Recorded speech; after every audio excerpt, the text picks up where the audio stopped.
সদৌ তিৱা ছাত্ৰ সন্থাৰ উদ্যোগত জনজাগৰণ সভা উচ্ছেদ অভিযানক লৈ শংকিত জাগিৰোডৰ ভূমিপুত্ৰসকল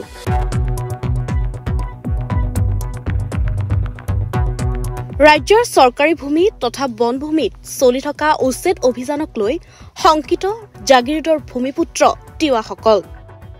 ভূমিপুত্ৰসকলক চৰকাৰে উচ্ছেদ নকৰে বুলি ঘোষণা দি আছে যদিও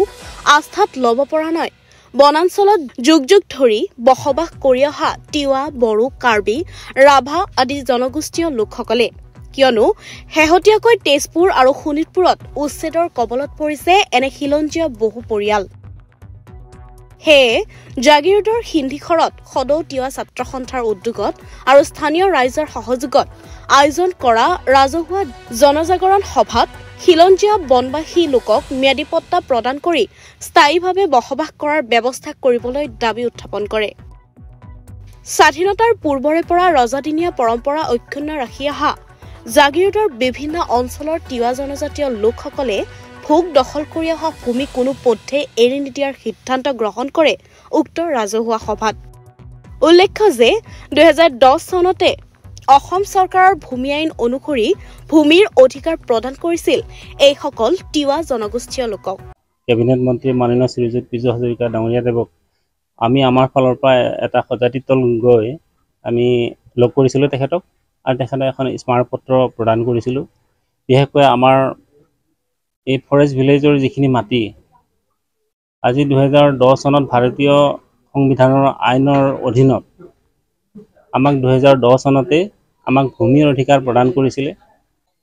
গতিকে সেই ভূমিসমূহ আমাক বৰ্তমান চৰকাৰে যাতে আমাক খিলঞ্জীয়া ভূমিপুত্ৰ তিৱাসকলক ৰক্ষণাবেক্ষণ দিব পাৰে এই উচ্ছেদক কিছু কিছু ঠাইত তেজপুৰতে হওক শোণিতপুৰতে হওক বহু ঠাইত কিন্তু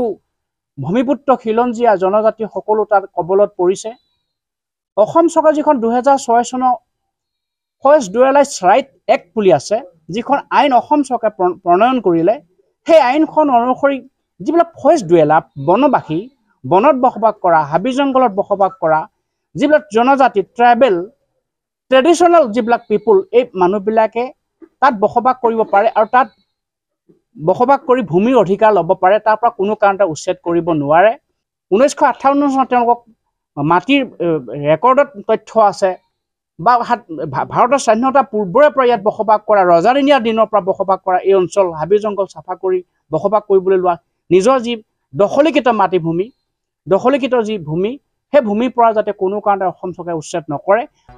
জাগিৰোডৰ পৰা Himu Bora report D news আৰু ডি নৰ্থ ইষ্ট